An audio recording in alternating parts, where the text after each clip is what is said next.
शुक्लां ब्रह्मविचारसारपरमामाद्यां जगद्व्यापिनीं वीणापुस्तकधारिणीमभयदां जाड्यान्धकारापहां हस्ते स्फाटिकमालिकां विदधतीं पद्मासने संस्थितां वन्दे तां परमेश्वरीं भगवतीं बुद्धिप्रदां शारदां। श्री महागणाधिपतये नमः। श्री महासरस्वत्यै नमः। శ్రీ గురుభ్యో నమః.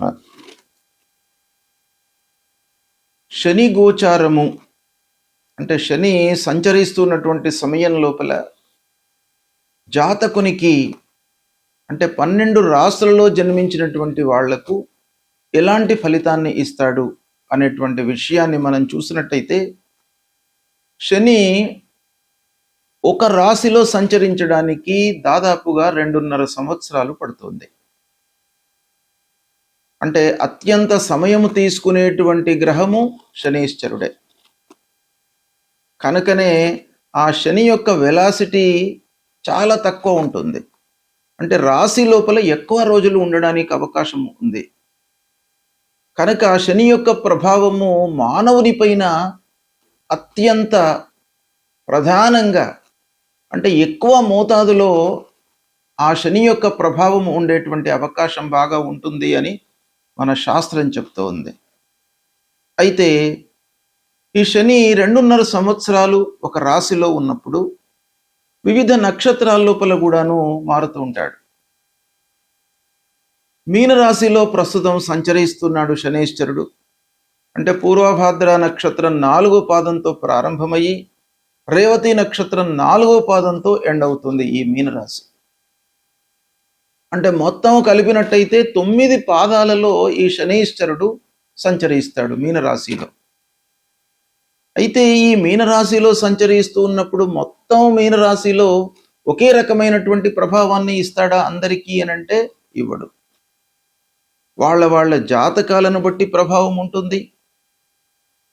వాళ్ళు పుట్టినప్పుడు శనీశ్వరుడు ఉన్నటువంటి స్థితికి అనుకూలంగా ప్రభావం ఉంటుంది. పుట్టిన సమయం లోపల శని ఉచ్చస్థానంలో మిత్రస్థానంలో ఎక్కువ అష్టకవర్గ బిందువులను కలిగి ఉన్నట్టయితే శుభ ఫలితాలను ఇచ్చేటువంటి అవకాశాలు ఉన్నాయి. గోచార రీత్యా శుభస్థానంలో సంచరిస్తున్నప్పటికీ ఈ ఫ్యాక్టర్స్ అన్నీ కూడాను మనము ఫలితం చెప్పేటప్పుడు మనం లెక్కలోకి తీసుకోవాల్సి వస్తుంది. అయితే ఈ శని కూడాను 9 పాదాలలో సంచరిస్తున్నాడు. అంటే 3 నక్షత్రాలలో సంచరిస్తున్నాడు. 3 నక్షత్రాలలో ప్రస్తుతం రేవతి నక్షత్రంలో 17 మే 2026 నుండి 9 అక్టోబర్ 2026 వరకు రేవతి నక్షత్రంలో సంచరిస్తున్నాడు. రేవతి నక్షత్రం అంటే మీనరాశిలో ఎండింగ్ నక్షత్రం అన్నమాట. అక్కడి నుండి మళ్ళీ భచక్రం స్టార్ట్ అవుతుంది. మళ్ళీ అశ్విని నక్షత్రంలోకి వెళ్ళిపోతాడు. అంటే మేషరాశిలోకి వెళ్తాడు. కనుక ఈ మీనరాశిలో అంత్య నక్షత్రంలో సంచరిస్తున్నటువంటి సమయం లోపల రేవతి నక్షత్రంలో ప్రధానంగా సంచరిస్తున్నటువంటి సమయంలో మేషాది 12 రాశుల వారికి శని యొక్క ప్రభావము ఎలా ఉంది అనే విషయాన్ని మనము విశ్లేషిద్దాం. విశ్లేషించి దానికి అనుగుణంగా మనం ఫలితాలను తెలుసుకుందాం. మేషరాశి వారికి రేవతి నక్షత్రంలో శనీశ్వరుడు సంచరిస్తున్నటువంటి సమయం లోపల ఫలితం ఎలా ఉంటుంది అనే విషయాన్ని మనం చూసినట్టయితే, మేషరాశి అని అంటే అశ్విని నక్షత్రం 1, 2, 3, 4 పాదాలు, భరణి నక్షత్రం 1, 2, 3, 4 పాదాలలో జన్మించినటువంటి వాళ్ళు, కృత్తికా నక్షత్రం 1వ పాదంలో జన్మించినటువంటి వాళ్ళందరూ కూడాను మేషరాశి కిందికి వస్తారు. అయితే ప్రధానంగా మనం రేవతి నక్షత్రంలో సంచరిస్తున్నటువంటి సమయంలో మేషరాశిలో జన్మించినటువంటి వారికి ఎలా ఉంటుంది అనేటువంటి విషయాన్ని మనం చూసినట్టయితే కొంత సూక్ష్మంగా వెళ్ళి మనం విశ్లేషణ చేయాలి. మేషరాశిలో అశ్విని నక్షత్రంలో పుట్టిన వాళ్లకు ఒక రకంగా ఉంటుంది. భరణి నక్షత్రంలో పుట్టినటువంటి వాళ్లకు ఈ రేవతి నక్షత్ర సంచారం యొక్క ఫలితం ఒక రకంగా ఉంటుంది. కృత్తికా నక్షత్రంలో జన్మించినటువంటి వాళ్లకు మరి ఒక రకంగా ఉంటుంది. ఎందుకనంటేను నక్షత్రం మారిపోతుంది. మనం రేవతి నక్షత్ర సంచారాన్ని ప్రధానంగా తీసుకుంటున్నాం కాబట్టి నక్షత్రాలలో జన్మించినటువంటి వాళ్లకు విభిన్న ఫలితాలు కలిగేటువంటి అవకాశం కూడాను ఉంటుంది. కాబట్టి వీటన్నిటిని కూడాను మనం విశ్లేషించి చూసినట్టయితే ప్రధానంగా మేషరాశిలో సంచరిస్తున్నప్పుడు ఎలా ఉంటుంది, ఓవరాల్గా మేషరాశి గురించి చూద్దాం. దాని తర్వాత మళ్ళీ నక్షత్ర పరంగా మీకు చెప్తాను. మేషరాశి ఆధారితంగా మనం చూసుకున్నట్టయితే రేవతి నక్షత్రం మీనరాశి కిందికి వస్తుంది. మీనరాశి అని అంటే మేషరాశి జాతకులకు, అంటే మేషరాశిలో జన్మించినటువంటి వారికి ద్వాదశ స్థానం అవుతుంది. అంటే ద్వాదశ స్థానంలో శనీశ్వరుడు సంచరిస్తున్నాడు. ద్వాదశ స్థానము ఏలినాటి శని యొక్క ప్రభావం ఉంటుంది మేషరాశి వారికి. కాబట్టి రాశి టు రాశి మనం చూసినట్టయితే, అంటే మేషరాశి వారికి మీనరాశి యొక్క సంచారాన్ని మనము రాశి ఆధారంగా చూసినట్టయితే ఫలితం ఎలా ఉంటుంది అని అంటే వ్యయస్థానం అవుతుంది. 12వ స్థానంలో సంచరిస్తున్నాడు. 12వ స్థానంలో సంచరించడం మూలకంగా మనకు ఖర్చులు పెరిగేటువంటి అవకాశాలు బాగా ఉంటాయి. తర్వాత అనారోగ్య సమస్యలు చిన్న చిన్నవి కూడాను ఉద్భవించే అవకాశాలు ఉన్నాయి. తదనుగుణంగా హాస్పిటల్ ఎక్స్పెండిచర్స్ పెరుగుతాయి. వీటన్నిటికీ ఖర్చులు పెరిగేటప్పటికీ మనిషి లోపల ఒక భగవంతుడి పైన విశ్వాసము, ధ్యానం వైపుకు మనిషి వెళ్ళేటువంటి అవకాశాలు ముఖ్యంగా ఉంటాయి. వర్క్ లోడ్ పెరుగుతుంది. మానసికమైనటువంటి ఇబ్బందులు, ఒత్తిడి, పాత అప్పులు తీర్చే ప్రయత్నం లోపల మీరు కొన్ని ఇబ్బందులు పడుతుంటారు.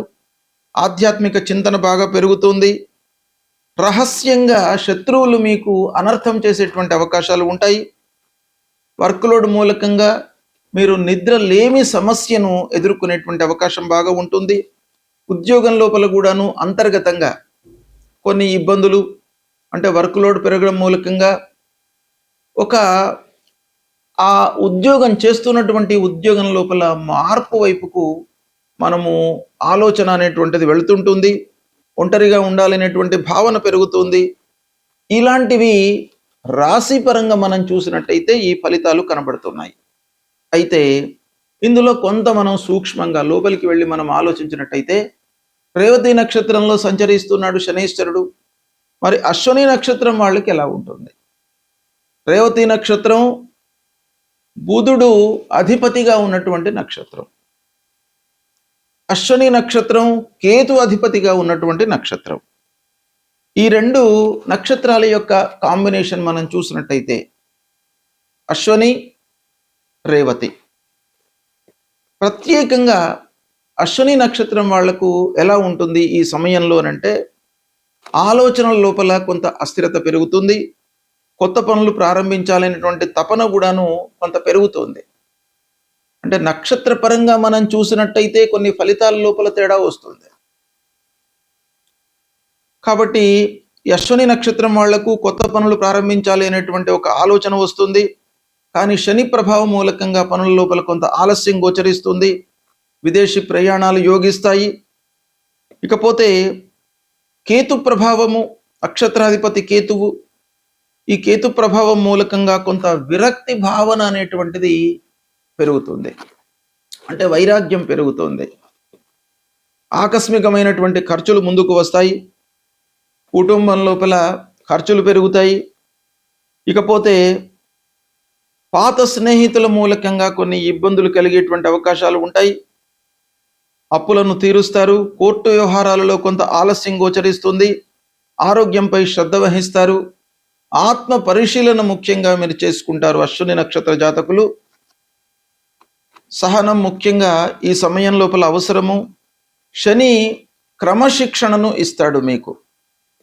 కొన్ని పనుల లోపల ఆలస్యం చేసినప్పటికీ మిమ్మల్ని శిక్షించకుండా ఆ శిక్షా రూపకంలో మీకు ఒక క్రమశిక్షణను ఇచ్చేటువంటి అవకాశాలు శనీశ్వరుడు మూలకంగా కలుగుతాయి. కాబట్టి శని అనగానే మనం భయపడవలసినటువంటి అవసరం లేదు. ఇకపోతే భరణి నక్షత్ర జాతకులకు ఎలా ఉంటుంది? భరణి నక్షత్రంలో జన్మించినటువంటి వాళ్లకు ఖర్చులు పెరుగుతాయి. విలాసవంతమైనటువంటి జీవితాన్ని గడపాలి అనేటువంటి విషయం లోపల దుబారా ఖర్చులు బాగా పెరిగేటువంటి అవకాశాలు ఉన్నాయి. దాంపత్య విషయంలో కొన్ని ఇబ్బందులు, అనవసరమైనటువంటి డిస్ప్యూట్స్, మిస్అండర్స్టాండింగ్స్ వచ్చేటువంటి అవకాశాలు బాగా కనబడుతున్నాయి. ప్రేమ వ్యవహారాలలో పరీక్షలు, ఇక మానసికంగా కొన్ని ఇబ్బందులకు గురి అవుతారు. కళారంగంలో ఉన్నటువంటి వాళ్లకు ప్రెషర్ పెరుగుతుంది. విదేశీ సంబంధాల ద్వారా కొంత లాభం చేకూరుతుంది. ఆరోగ్య ఖర్చులు ముందుకు వస్తాయి. ఇకపోతే భోగభాగ్యాల నియంత్రణ, అంటే విలాసంగా మీరు ఖర్చులు పెట్టేటువంటి అవకాశాలు ఉన్నాయి కాబట్టి దాన్ని కొంత మీరు సరిదిద్దుకోవడము, రెక్టిఫై చేసుకోవడం చేసినట్టయితే మీకు ఈ సంచారము బాగానే ఉంటుంది. ఉద్యోగంలో అంతర్గత రాజకీయాలు, ఉద్యోగం చేస్తున్నటువంటి వాళ్లకు వర్క్ ప్లేస్ లోపల ఇంటర్నల్ పాలిటిక్స్ మూలకంగా మీరు కొంత ఇబ్బంది పడేటువంటి అవకాశాలు ఉన్నాయి. స్నేహితుల వలన ఖర్చులు, పాత స్నేహితులను కలుసుకోవడము, తద్వారా కొన్ని ఖర్చులు పెరుగుతాయి. ఇక పొదుపుపై మీకు మనస్సు నిలుస్తుంది, కానీ పొదుపు చేయడానికి అనుకూలంగా ఉండదు సమయం. ఎందుకంటే నువ్వు ఒక పక్కన దుబారా ఖర్చులు, ఊహించని ఖర్చులు ముందుకు రావడం మూలకంగా కొంత ఇబ్బంది పడతారు. ఇకపోతే దూర ప్రయాణాలు కొంతవరకు కలిసి వస్తాయి. కోరికల నియంత్రణ చాలా అవసరము. సంగీత సాహిత్య విషయాలపై ఆసక్తి పెరుగుతుంది, భక్తి పెరుగుతుంది. విలువైన వస్తువులను జాగ్రత్తగా చూసుకోవాలి. వ్యసనాలకు దూరంగా ఉండాలి. ముఖ్యంగా భరణి నక్షత్రం వాళ్ళు రేవతిలో సంచరిస్తున్నటువంటి సమయం లోపల శనైశ్వరుడి మూలకంగా వ్యసనాలు మనకు అనుకోకుండా స్నేహితుల మూలకంగా కానీ, వర్క్ లోడ్ పెరగడం మూలకంగా కానీ వచ్చేటువంటి అవకాశాలు ఉన్నాయి కాబట్టి దాన్ని నియంత్రించుకోవడం చాలా మంచిది. ఇకపోతే ఓవరాల్గా ఖర్చుల నియంత్రణ అనేటువంటిది చాలా అవసరము. జీవితము ఒక దృక్పథంతో మీరు ముందుకు వెళ్తారు, జీవన విధానం మారుతుంది. ఈ విధంగా భరణి నక్షత్రం వాళ్లకు కొన్ని ఫలితాలు ఉన్నాయి. ఇక కృత్తికా నక్షత్రం కూడాను మేషరాశి కిందికి వస్తుంది. కృత్తికా నక్షత్రం ప్రత్యేకంగా 1వ పాదంలో జన్మించినటువంటి వాళ్ళు మేషరాశి కిందికి వస్తారు.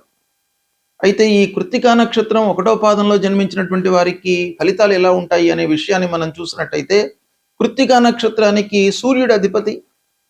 ఈ సూర్యుడి మూలకంగా రేవతి నక్షత్ర సంచారం శనీశ్వరుడు చేస్తున్నాడు గనక రేవతి నక్షత్రానికి బుధుడు అధిపతి, కృత్తికా నక్షత్రానికి సూర్యుడు అధిపతి. అంతేకాకుండా కృత్తికా నక్షత్రం నుండి రేవతి నక్షత్రం ఇలాంటి విషయం చూసినట్టయితే, కృత్తికా నక్షత్రం వాళ్లకు ఈ ఏలినాటి శని ప్రభావము ఎక్కువగా ఉండేటువంటి అవకాశాలు ఉన్నాయి. కాబట్టి కృత్తికా నక్షత్రం 1వ పాదంలో ప్రత్యేకంగా జన్మించినటువంటి వాళ్ళు వర్క్ ప్లేస్ లోపల అధికారులతో కొంత స్నేహభావంగా ఉండాలి. అధికారులతో విభేదాలు తలెత్తేటువంటి అవకాశాలు బాగా కనబడుతున్నాయి. వర్క్ లోడ్ పెరుగుతుంది, ఉద్యోగంలో ప్రెషర్ బాగా పెరుగుతుంది. తద్వారా మానసికమైనటువంటి ఇబ్బందులకు గురవుతారు. ఇక సమాజంలో గౌరవ ప్రతిష్టల కొరకై మీరు తపన పడుతూ ఉంటారు. అంటే గౌరవానికి భంగం వాటిల్లేటువంటి అవకాశాలు బాగా ఉన్నాయి. తండ్రి ఆరోగ్యంపై శ్రద్ధ చూపాలి. కృత్తికా నక్షత్రం వాళ్ళు ముఖ్యంగా ఖర్చులు నియంత్రణలో లేకుండా ఖర్చులు ముందుకు వస్తుంటాయి. ఇకపోతే విదేశ ప్రయాణాలకు అవకాశం బాగా కనబడుతుంది. ఇకపోతే కొన్ని ఆరోగ్య సమస్యలు తలెత్తే అవకాశాలు ఉన్నాయి. వాటిని కొంత రెక్టిఫై చేసుకోవాలి. ప్రభుత్వ పనుల లోపల ఆలస్యం గోచరిస్తుంది. ప్రయాణాల మూలకంగా, వర్క్ మూలకంగా శారీరకంగా అలసటకు గురి అవుతారు. ఇకపోతే నాయకత్వ లక్షణాలు, అంటే రాజకీయంలో ఉన్నటువంటి వాళ్లకు ముఖ్యంగా కొంత పరీక్షా సమయం. కార్యకర్తలతో కానివ్వండి, అధినాయకులతో కానివ్వండి కొంత జాగ్రత్తగా ఉండాలి. ఆలస్యంగా పనులు జరుగుతాయి. అనవసరమైనటువంటి అపోహలకు తావివ్వకుండా మీరు ముందుకు వెళ్ళినట్టయితే కొన్ని పనులు మీకు అనుకున్న సమయంలో నెరవేరేటువంటి అవకాశాలు ఉన్నాయి. సేవాభావము బాగా పెరుగుతుంది. ఇకపోతే పూర్వము చేసినటువంటి పనుల మూలకంగా నష్టాన్ని ఈ సమయంలో మీరు చవి చూసేటువంటి అవకాశాలు ఉన్నాయి. కాబట్టి దానికి కొంత మీరు రెక్టిఫయింగ్ ఫ్యాక్టర్స్ను ఆలోచించాలి. ఇకపోతే కుటుంబానికి సమయం మీరు తక్కువ కేటాయిస్తారు. తద్వారా భార్యాభర్తల మధ్యన కానివ్వండి, పిల్లలతో కానివ్వండి, కుటుంబ పెద్దలతో కానివ్వండి కొంత ఇబ్బందులు, గ్యాప్ ఏర్పడేటువంటి అవకాశాలు ఉన్నాయి. కాబట్టి ఓవరాల్గా మనం చూసినట్టయితే ఈ మేషరాశిలో జన్మించినటువంటి వాళ్ళ లోపల అశ్వని భరణి నక్షత్రంలో జన్మించినటువంటి వారికి రేవతి నక్షత్రంలో సంచరిస్తున్నటువంటి శని కొంత అనుకూలంగానే ఉంటాడు. ఒక కృత్తికా నక్షత్రం 1వ పాదంలో జన్మించినటువంటి వారికి మట్టుకు కొన్ని ఇబ్బందులు ఉన్నాయి. వాళ్ళు తప్పకుండా పనుల లోపల, అంటే చేసేటువంటి పనుల లోపల నిమగ్నమై చేస్తూ ఖర్చులను నియంత్రించుకుంటూ పనిపైన 100% మీరు దృష్టి పెట్టి చేసినట్టయితే మీకు సత్ఫలితాలు కలుగుతాయి. రేవతి నక్షత్రంలో శనేశ్వరుడు సంచరిస్తున్నటువంటి సమయంలో 12 రాశులలో జన్మించినటువంటి వారికి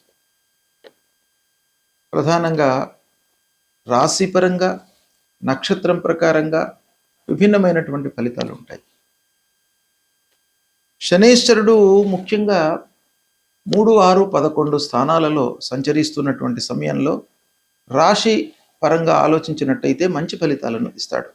అంటే శుభ ఫలితాలను ఇస్తాడు, శుభప్రదం అన్నమాట. ఇక 4 అర్ధాష్టమ స్థానం, 8 అష్టమ స్థానం, 12 ద్వాదశ స్థానం, 1 జన్మస్థానం, 2 ద్వితీయ స్థానం. ఈ స్థానాలలో సంచరిస్తున్నప్పుడు అంటే 12, 1, 2 ఈ స్థానాలు ఏలినాటి శని ప్రభావం కిందికి వస్తాయి. 4, 8 స్థానాలు అర్ధాష్టమ స్థానం, అష్టమ స్థానం, ఇవి దుస్థానాలు. ఈ స్థానాల్లో సంచరిస్తున్నప్పుడు మనకు దుష్ప్రభావం ఎక్కువ ఉంటుంది. అంటే కఠినమైనటువంటి పరీక్షలకు మనం నిలబడవలసి వస్తుంది. ఇక 7వ స్థానము, 10వ స్థానము కొంత బాధ్యతలను మనకు కలుగజేస్తాయి. అంటే ఈ స్థానాలు న్యూట్రల్ స్థానాలు అన్నమాట.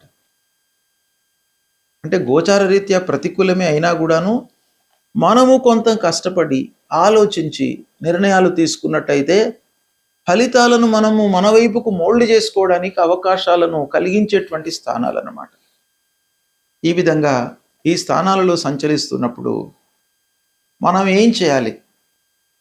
ముఖ్యంగా 4, 8, 12, 1, 2 ఈ స్థానాలలో సంచరిస్తున్నప్పుడు శనికి సంబంధించినటువంటి పరిహారాలు చేసుకోవాలి. శని ముఖ్యంగా మనకు వేటిపైన ప్రభావం చూపిస్తాడు అనే విషయాన్ని కూడాను మనం దృష్టిలో పెట్టుకోవాలి. ఏంటంటే మానవుని యొక్క కర్తవ్యము 2. 1 భగవంతుణ్ణి మనం కొలవడము, కష్టాల నుంచి గట్టెక్కించడానికి భగవంతుడిని కీర్తించడము, భగవంతుడికి సంబంధించినటువంటి స్తోత్రాలను పారాయణం చేయడము, ఇది ఒక రకమైనటువంటి పరిహారం. 2వది శని యొక్క కారకత్వము, శని యొక్క ప్రభావము ఏ కార్నర్ పైన ఉంటుంది అనే విషయాన్ని మనము తెలుసుకొని పసిగట్టి వాటిపైన మనం ఎక్కువ ఫోకస్ పెట్టాలి. అంటే ఆ కార్నర్స్లో మనకు నష్టం జరగకుండా మనము ఎక్కువ ఫలితాలను, ఎక్కువ ప్రభావాన్ని మన వైపు నుంచి మనము ఎక్కువ నైపుణ్యాన్ని మనం చూపించాలి. అంటే ఎఫర్ట్స్ పెట్టాలి. ఏంటంటే శని ముఖ్యంగా శని స్వభావము పనులను ఆలస్యంగా పూర్తి చేయిస్తాడు, పనుల లోపల ఆటంకాలను కలిగిస్తాడు, మన లోపల ఒక క్రమశిక్షణను తీసుకువస్తాడు. ఇది కొంత పాజిటివ్ పాయింట్. అంటే కష్టాలకు గురి చేస్తాడు, కానీ ఆ కష్టాల నుంచి మనిషి ఒక క్రమశిక్షణను నేర్చుకుంటాడు. అంటే అస్తవ్యస్తంగా ఉన్నటువంటి జీవన విధానము ఒక క్రమశిక్షణలోకి తీసుకురావడానికి శనీశ్వరుడు బాగా ఉపయోగపడతాడు. తర్వాత మనం చేసినటువంటి పనులకు ప్రతిఫలాన్ని కూడాను పొందేటువంటి అవకాశం ఇస్తాడు. అంటే కర్మఫలం అన్నమాట. ఏదైనా కూడాను ఫలితం అనేది మనం చేసేటువంటి కర్మ పైననే ఆధారపడి ఉంటుంది అనేటువంటి ఒక విచక్షణను మన లోపల కలిగిస్తాడు శనీశ్వరుడు. కాబట్టి కర్మకు ప్రాధాన్యత మన లోపల కలిగిస్తాడు. అంటే పనులు మనము చాలా ఒళ్ళు దగ్గర పెట్టుకొని పనులు చేయాలి అనేటువంటి ఒక మనస్తత్వాన్ని మన లోపల క్రియేట్ చేస్తాడు, బాధ్యతలను గుర్తు చేస్తాడు. కాబట్టి ఇలాంటి కార్నర్స్ లోపల శని యొక్క ప్రభావం ఉంటుంది. కాబట్టి మనం వీటిపైన ఫోకస్ చేసి మన నైపుణ్యతను ఎఫర్ట్స్ను పెట్టినట్టయితే మనము కొన్ని అనర్థాలను రెక్టిఫై చేసుకోవడానికి అవకాశం ఉంటుంది. అయితే భగవంతుణ్ణి మనం ప్రార్థించేటువంటి సమయంలో ముఖ్యంగా శనీశ్వరుడి యొక్క మూల మంత్రాన్ని మనం చదువుకోవాలి ప్రతినిత్యం కూడాను.